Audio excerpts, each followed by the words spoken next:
Weather is getting chillier, and with the holidays on the horizon, the cold and flu season are ready to make a comeback too. Joining us to offer valuable advice during this time of the year is a pediatric medical director at Abbott, a leading global healthcare company. We have Dr. John Stutz joining us live. Dr. Stutz, there's a common belief that cold weather leads to getting sick. Is that a myth or is it factual? Well, as a physician and as an Abbott medical director, I can tell you that respiratory illness is more common during the colder weather months for a couple of reasons.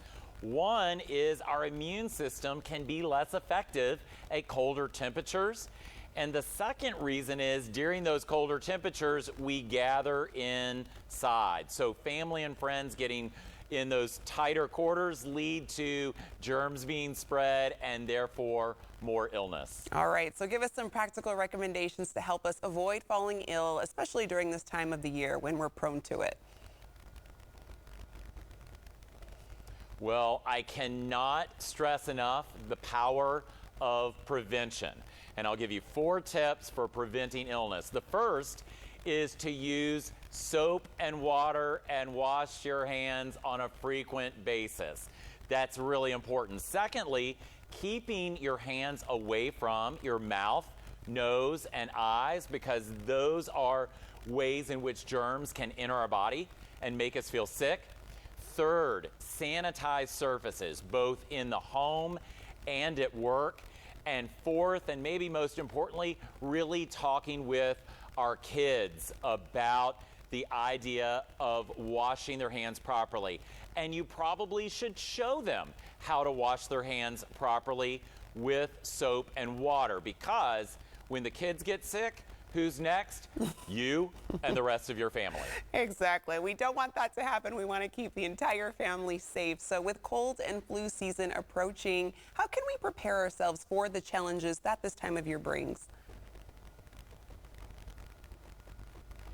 Yes, so think about the last time you or a loved one got sick. It's always at the most inopportune moment.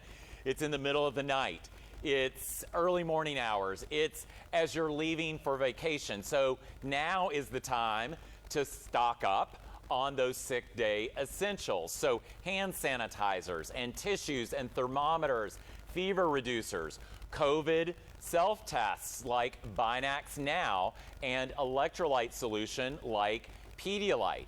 I think everyone knows that hydration is important, but hydration, it really is vital when we are sick. Okay, that's an important fact because I've heard that a lot. Why is it though that hydration is so important when somebody is sick?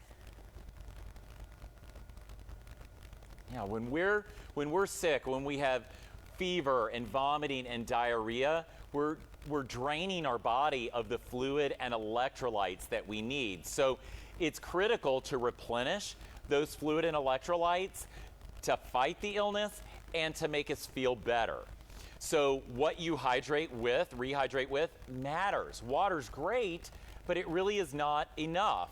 The electrolytes are really important as well, and those are minerals like sodium, chloride, and potassium, and that's why I recommend Pedialyte, because it's scientifically formulated to not only give us the fluids we need, but also those electrolytes which are lost. And my personal favorite is the Pedialyte Advanced Care Plus, which comes in the ready to drink and also the powder sticks.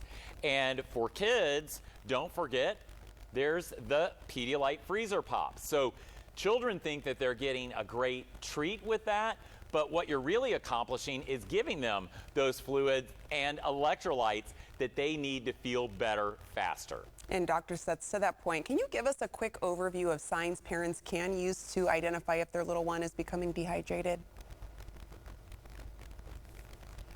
Yeah, young kids can't always vocalize how they're feeling, and so looking for 3 signs such as irritability, fatigue, and maybe headache. If you've got those symptoms in your child, then you really want to do a hydration check. And so what have they had to drink? What have they had to eat? And when's the last time they went to the bathroom? Because decreased urination is a telltale sign of dehydration. All right, we're staying hydrated, we're washing our hands, and we're making sure to sanitize those surface tops. Dr. John Stutz, thank you for joining us today. And for more information, you can visit Pedialyte.com.